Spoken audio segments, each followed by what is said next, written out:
Very excited, ladies and gentlemen, with my next guest speaker. She is she's a powerhouse. Okay, she has spoken all over the world. She's one of our headline speakers for the weekend.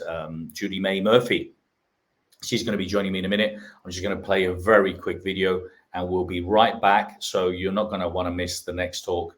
And I'll see you soon. Thank you so much. Since its launch, The Best You magazine has been a beacon of inspiration and transformation, guiding readers through the ever-evolving landscape of personal and professional development. Through the years, we've featured groundbreaking articles and insights from leading experts across the globe, touching lives and shaping futures. Now, we invite you to join our journey. If you're on a quest for insight, have wisdom to share, or wish to connect your brand with a vibrant community, The Best You magazine is your platform. Read, contribute, or advertise with us. Be part of a legacy of empowerment. The Best You magazine, unlocking the potential within. For more information, go to www.thebestyouMagazine.co. Yes, we're very excited. We brought The Best You magazine back. We published it for 6 years in a row, month after month.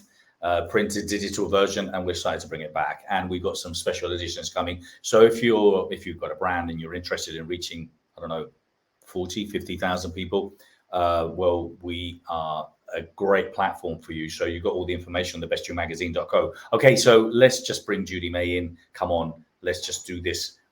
Judymay, how are you? Hello, absolutely fantastic today. How are you? Lovely to see you as always with that big smile of yours. It's always there. Yeah. It's always there. And let me just tell you, she's bringing it. Not that she's never brought it, but she told me this morning, Bernardo, I'm bringing it. Exactly. Judymay Murphy, she's been a favorite at top of the international speaker circuit for the past 22 years, known for her ability to get people from a beginner place all the way to the top of any profession or lifestyle. She's the personal coach to many power players and household name speakers. And we're delighted to have her here. The title of Judymay's talk is How to Ask for Difficult Things. Judymay, anything else you want to add to that, or you just want to go straight into it? Let's just get this done. Let's get this done. Judymay, thank you so much. All righty. So hello, my smart, strong friend. How are you doing? What we're going to do right now is we are going to spend 25 minutes really focused on your ask, the way that you ask for things. Because for some people, what might be an easy ask, for someone else, it might be a really, really difficult ask. Like for me, I have absolutely no problem pretty much asking for anything that I want. And it doesn't mean that I always expect it to be a yes, but the fact that I can ask again and again and again means that I get more in the end. I might get more refusals, I might get more no's, but then at the end of the day, I get more stuff. Now, the thing that I want to add to what Bernardo very kindly said is that I am an expert in people who, when they were a child, they were taught to be needless and wantless. They were taught that their value in the world was that they were not a burden on the system. And so many people who feel that they were a burden on the system, they couldn't ask their parents for things, they couldn't share with their parents what was going on with them, or, in school, they were the quiet ones, or for whatever reason, you just never, if that's you just never really got great at asking. And that's what we want to change right here today, because there is a formula to it. Very often we think of it as just one block thing that we're going to just ask. And then what do? We try and build up a head of steam, build up our enthusiasm, build up our nerve and push through. And then maybe we get it, maybe we don't. But at that point, we're not in a position, our nervous system isn't in a position where we can just reboot and go and ask again. So if you find that you can ask that, but you've got to watch tons of motivational videos before you ask, and then you end up having to recover. Like even I remember 20 years ago or 15 years ago, having to go back to bed. Anytime I made a big ask, anytime I put forward to someone something that I wanted to make happen that was really important to me, I literally would have to go and just lie down for a couple of hours.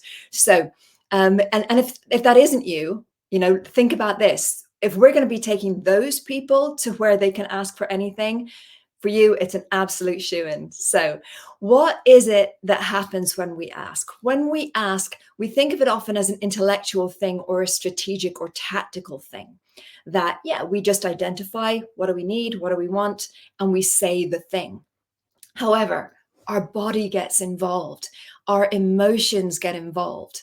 So I love Feldman Barrett. She's just phenomenal. And she talks about anxiety being around a high arousal in a state of uncertainty. So high arousal in a state of uncertainty. That's pretty much what we're feeling anytime we ask for something that we're not used to asking for, anytime we're asking for something that's particularly important to us.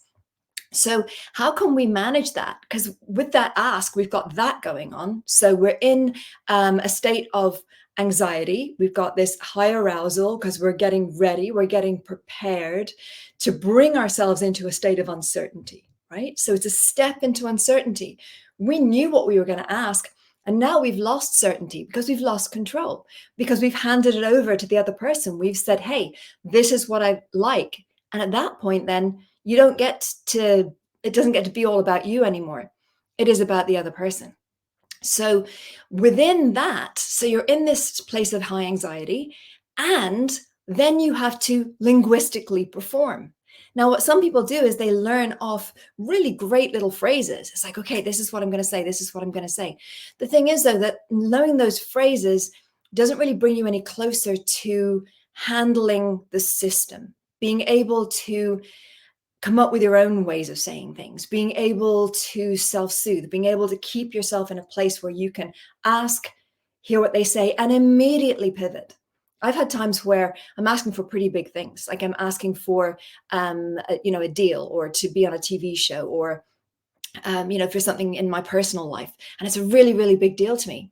And then I get pushback. I pretty much get told no. And then I used to kind of just go away and be disappointed for a very long time, right? Same thing in sales. If someone said, no, not right now, I used to be like, oh, okay, that's a no. Whereas now it's kind of like, okay, well, when is good for you? And what do you think will be different about that time? So immediately you can just pivot and you can find the right thing to say. I know a lot of people say, oh, you know what? I arrived home, and then as soon as I got home, I thought of the perfect thing to say. You can actually train yourself to say that genius, witty, perfect thing every single time. But we're starting with asking. I am going to be telling you about a workshop I'm doing next week. You're very much invited to. It's 4 hours. It's online like this. And in that, I'm going to be teaching you how to pretty much be genius at saying anything that you need, not just the ask. But today we're focused fully on the ask. So when we're asking, very often we hear that there's, that there's just one way to ask, and you've just got to get brave and you got to go in there and ask. But not everybody's idea of what an ask is the same. So I've created this model, especially for you guys, where I really was thinking about it. Like when clients of mine, because I'm one of the very few speakers who actually still coaches people one-to-one all day, every day. I just love it. It's my bliss.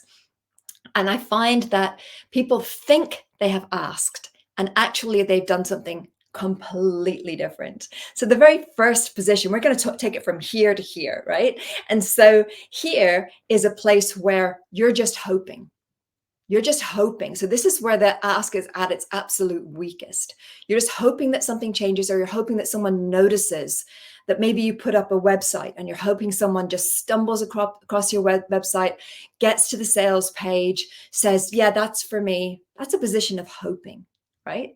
The next thing then that we have is a position of hinting. In fact, let's change up the example, because I don't want to talk about websites, because you guys probably think about your website a lot during the week. So let's make it a fun thing. So let's think about that you are riding along in the car with your spouse, and you would like for them to pull over and buy you an ice cream. Let's imagine that it's been a long day and you want an ice cream, and you haven't had an ice cream in decades, and you just are like, today it has to be ice cream. So the first thing where you're kind of hoping is you're saying, well, I hope they love me enough to know me enough that they will just have the idea themselves, right? And so many couples who come to me for coaching, that is the thing, that one or both of them are just expecting the other person to just stumble across the idea. If you loved me then is the way that it usually is phrased.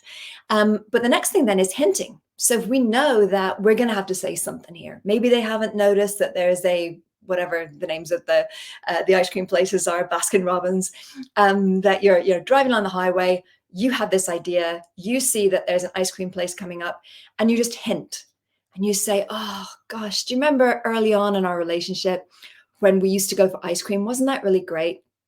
You're hinting. Right? And why do we do that? Because there's a couple of different things. First of all, we are afraid of a no whenever we ask a question in that way. We don't want to know. In fact, any kind of way we ask, these are the two things that we have anxiety about. We have anxiety about a no, we have anxiety about a yes. And the no is about two things. All right, stay with me. We're going to be getting back to this soon. The no is about two things. First of all, the no is about fear of rejection. So in the case of the ice cream, that would be fear of rejection.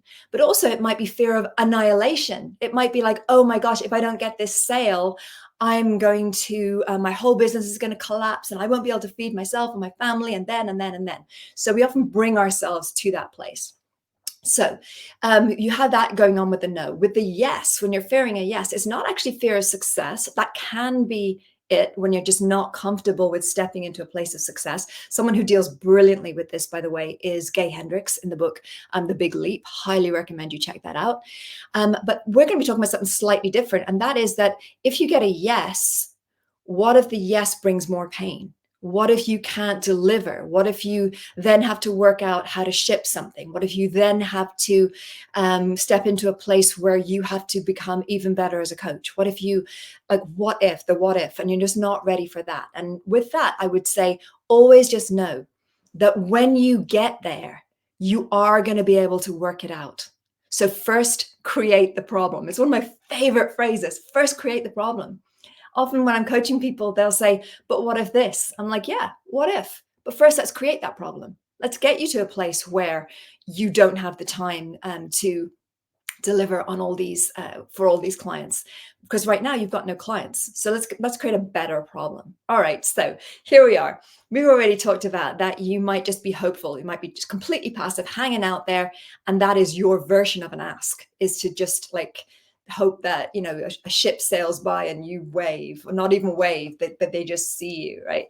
Hinting then is, oh gosh, wouldn't it be nice? So the website version of that might be something like putting up your website on your Facebook or your Instagram, and oh, now they'll be able to find me. Now I'm doing more. Again, you're still hinting. The next thing then that you're doing after you're hinting is you are stating. And a lot of people think that a statement is an ask. So you're saying something like, I could really do with an ice cream right now. And often this is a gender thing as well, that some men will think that is just them saying, this is what's going on for me. And if the woman wanted it to take it to the next level, she would then say, in fact, please pull over, right? And so women often expect, or more gentle souls often expect, that a statement will be understood as an ask. It's not how it works. So a statement is something like, wow, I could really do with an ice cream right now. Now, what's the next stage? The next thing along is the ask. And the ask is, please pull over at the next exit. I would love for you to go and get me an ice cream. I've had a really rough day. Right? That's an ask. That is an ask. By the way, did you hear at the end of that ask, I said, because I've had a really rough day. Now, it's been shown time and again that if we add a because to the end of our ask, it is much more likely that it is going to be followed out. I will say this though. So it could be something like, please, by the way, it doesn't have to be a great big strong because. It can be something as simple as, because I need it, or because I have to get up early the next day, or because I want to make copies, was the example used in the initial study that was done around that. So realize that a because tacked onto your ask, not tacked onto your hint, not tacked onto your hoping, it can't be tacked on there, but that because can then increase the power of your ask. And I will say this, though, that if you are someone who is more gentle, who is more timid, and I come from that place, I had to completely build myself from the socks up. I had to just really say, I was terrified of existing. It was like I was only going to be allowed to carry on the planet if I could be servile and no trouble whatsoever. And I think people are asking questions. Are they? Oh, no, it's good. Someone's making great notes. Brilliant. Love it. So, by the way, there'll be plenty of time on the course next week for me to answer all your questions as specific as possible, as in, how do I do this? How do I say this? What if I say this? We'll have loads of time for that. But today we're just powering through. So the next thing that we're going to look at is when you say because, you've got to really watch out if you are someone who's more conscientious, if you're someone who's maybe a little bit more timid, if you're someone who is better at making the other person big and making yourself smaller. I mean, to the extent where I used to actually sit like this, right? I was so good at that. And now it's all about this. So when you do that, if you add a because, sometimes it can sound like a justification, like as if you believe that you've got to give all these reasons. And you only need to do that when your ask isn't strong enough. So let's look at the fact that we now have an ask going on. So what happens, left of bang, what happens after that? Once you get to an ask, there are other positions, and you might see other people, or maybe you do this yourself, but I'm imagining that if you're part of my tribe, you're probably more likely to see other people doing this.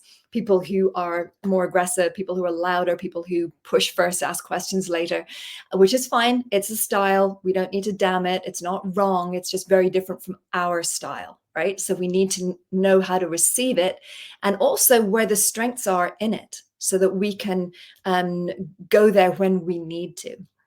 So the next thing then is we've got an ask, and then we bump it up to an insistence, right? We start to insist. We say, do you know what? You really have got to pull over. And insistence is usually about tone. It's usually about emphasis. It's not about volume. It's about just like, this really, really needs to happen. And if you want to bring it into that zone of being more insistent, then you can add more pauses. You can add that tone, that hand gesture, right? That is insistent. Okay. But then, so insistent will be something like, so again, why do we do that? Because we are afraid that maybe we won't be heard. If there's a history of us not being heard by this person, and hopefully that's not the case for you, but if there's a history of not being heard by that person, we sometimes feel like, I'm just putting you on alert. This is important, right? So if I was talking about the workshop next Sunday, I would say, you must do this. This is a big one for you. This is your turnaround training, right? So the next thing then is, imagine if you didn't feel like you were going to be heard, even when you were insistent. Right? Let's imagine they just kept driving on past the exit, and you're just kind of like, what was that about? The next thing we do is we demand. Now, demanding is where we take it from, this is my really solid ask. I'm making the ask more intense. And it goes into a different place entirely. It then goes into a place of weakness. So we looked at the weakness on, where were we? On this end, and now we're looking at the weakness on this end. So I'm sorry, I've forgotten which way around I was doing it. So with that weakness, it stops being about your ask, realizing that they are free to say no. If someone else is driving, if they've got the wheel, then they are free to just hold the wheel the way they want to, right? And you are not going to grab that wheel. You're not going to grab that wheel physically, and you're not going to grab it with your voice. But some people will do that. They will demand. And that's when it becomes not about you and them. It just becomes all about you. So it says, I absolutely, I'm not kidding around here. You will pull off the road, and you will buy me an ice cream. And you can see that the eyes get bigger, the volume goes up. So anytime you hear someone asking or trying to persuade, and their volume is huge, you can start to say to yourself, wow, they're pretty scared that I'm not going to buy from them, or they're pretty scared that I'm not going to hear what it is they have to say. And so then you have a choice that you can say something like, it sounds to me like you might think that I'm not listening or I'm not open to this. I just want you to know that I want to hear everything. So let's just sit down and let me listen to you. And that can then bring their volume down. Or if you decide that this is someone who is kind of out of control with their anxiety around their ask, and that's why they are absolutely demanding, and you feel like, that you're not getting a choice, they might be saying things like, if you don't do this, your entire business is going to collapse and I won't be there for you, right? So we don't want that. We feel that as an ick, right? And we need to just move on from that way of, in this world, we need to move on from that way of communicating ineffectively. But then equally, right? So this is very, very important. Equally, people will go to one extreme when too many others are at the other extreme. So if you're hanging out in the very passive place, you can betcha that you are going to attract people who are in that very aggressive place. And that is something that you've had enough of. So this is kind of the cure for that as well. There's so much to it. This is why we're doing 4 hours next Sunday, is to make sure we get to step by step, not just through asking, but through every part of how it is you use your words in a genius way. By the way, if you want that, I'm going to be putting it up on the socials. It's Judymay_Murphy on Instagram, Judymay Murphy on Facebook. And yeah, we're going to be looking after you. And it's 137, just in case I forget to say it at the end. Bernardo asked us to give you a really, really great deal. Normally the 4-hour workshops are a lot more than that. So, and you're very welcome, like, become part of our tribe. It really is so full of like awesome, caring, and super, super smart people who are out there adventuring in the world in a really, really big way. Oh, and you can also do it. Someone's just waved at me to tell me that you can do it by going to judymay.tv. And there's a page there that says Power Workshop, the next Power Workshop, and you can get the link directly through that. So what is it then at the extreme, the other extreme end? And that is that you threaten.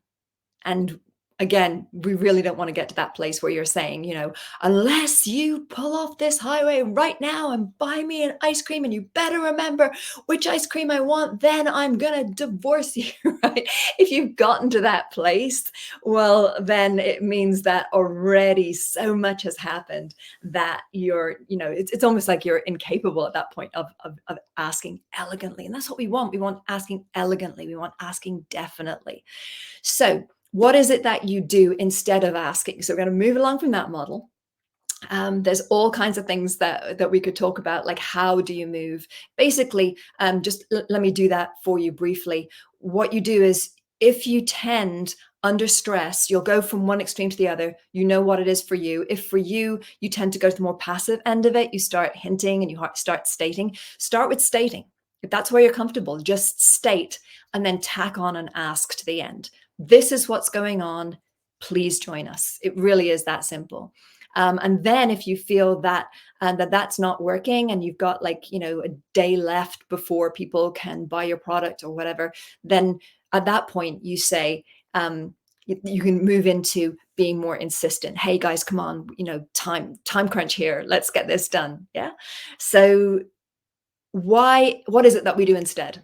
What we do instead of asking in any way, anywhere along that spectrum, there are 3 things that we do. The first thing that we do is we shelve, right? So you just put it on the shelf, kind of like procrastinating. It's saying, yeah, you know what? I'm going to do that in the summer. I'm going to do that next week, or I'm going to do that when this happens, or I'm going to do that when I know more about this, right? We shelve. The next thing that we do, don't be scared of this word, is we sublate. So that means basically we take a lot of the good stuff out of it, and we present only the stuff that we believe will be acceptable to people. So we give them a huge discount. We give them loads and loads of extras that we tack on. We start to say, oh, it doesn't suit you to do it at this time. Okay, we'll do it at this time instead. Or the original thing was that you were going to be meeting someone in your hometown. Maybe you have some kind of business deal going and you said, right, we're going to meet in my hometown once, and then I'll fly to you the next time, then you fly to me the next time. One time I was involved in this project. This is about 15 years ago, I ended up flying to them all the time, right? Making it easier for them, making myself smaller. And that's what we do when we sublate. So let's suppose that the ask is something like, let's suppose that you want to ask someone a sibling to buy a property from you because you don't want the property leaving the family, but you don't want to own it yourself anymore, right? So sublation might be that you ask them to rent it instead. So you've got enough money to keep paying the mortgage, it's not going out of the family, but what you really wanted was much meatier, much bigger. So we shelve, we sublate. And then, so sublation is about, making it smaller. And then the next thing that we do is we substitute. So we'll switch it out for something completely different. So it'll end up being not even what we wanted to do at the end of the day. So, we wanted to sell the house to a sibling, and instead we just have them over for dinner. I mean, that might sound crazy, but you do that. We all do that in some way. And so becoming really, really clear on how it is that we do that, and also what our favorite style is. So what is your favorite style? Do you just leave it till later? Do you shelve it? Do you sublate it? Or do you substitute it? Do you go for something else instead? That's like what Julia Cameron talks about in terms of shadow careers. There's people who are substituting for their whole lives. So they want to be a singer-songwriter, and instead they become the receptionist at a really famous recording studio. Right? They just want to be in that world, but they've substituted one thing for another. And we tend to do that in every time we ask, even if we're asking very, very directly. When we're asking things of ourselves, especially, we do that little switcheroo at the very, very last minute. But I'm realizing that I really want to be respectful of your time. I'm hoping to see most of you next Sunday. I'm sure Bernardo has a link here somewhere as well. So please, please do come along, work with me. Give it a go. Okay, there we go. that's your little code up there on the screen. And I just want to leave you with this, that no matter how great or not great you've been at not just asking, but anything in your life, you can learn it. So make sure that whatever you want to learn, that you learn it from a reputable source. There's so many people out there, often with the best will in the world, but they don't actually know how to get you there. So that's what I want for you, is I want you to have a life where you're not so scared anymore. You're not scared that you're not going to make it, where you're not compromising all the time, where you're not the world's best kept secret. Please, please, people, let's stop being the world's best kept secret. Let's stop handing over all the attention to people who are not as creative, or are not as resourceful, or not as experienced as you. Right? You're my tribe. If I just described you right now, you're my tribe. Come join us. I can't wait to get to know you personally. I get to know everybody. I get to know about your family. I get to know about your dream, your trajectory, all of that. I just want to finish saying thank you to Best You. Like, you guys are amazing. I love the way that you're so generous with how you put speakers in front of audiences, how you give people their breaks. And then you got old timers like me who've been doing it for 22 years, people who've been on, some of the biggest stages in the world for a very, very long time. And you also put us in the mix as well. I love the way, Bernardo and team, I love the way you look after everybody. So thank you so much for having me here today. Oh, Bernardo, we can't hear you. Yeah, sorry, Judymay. Thank you so much. I loved it. I absolutely loved it. So powerful. That was just a masterclass. They're concentrated in 20 odd minutes. So thank you so much. I just wanted to, someone just actually asked a question here. Yeah. She said, Judymay, are there other dates available? Well, the great thing is it's going to be recorded. And what I do if people can't make it on that date, what I always do is I say to them, I will be available. So if there's a question or a series of questions that you would have asked live, I make myself available to you to answer those questions. So we make sure that you get it as if it's live. So you get the recordings, and then you get me if you've got any questions that you need to ask at the end. Great. Well, Judymay, thank you so much. Always lovely to see you and your great energy and and what you bring. I hope you take advantage of Judymay's amazing offer and join her, because she's in a league of her own. So Judymay, thank you so much for being here. I'll share the link again. Thank you. Okay, so that was Judymay Murphy.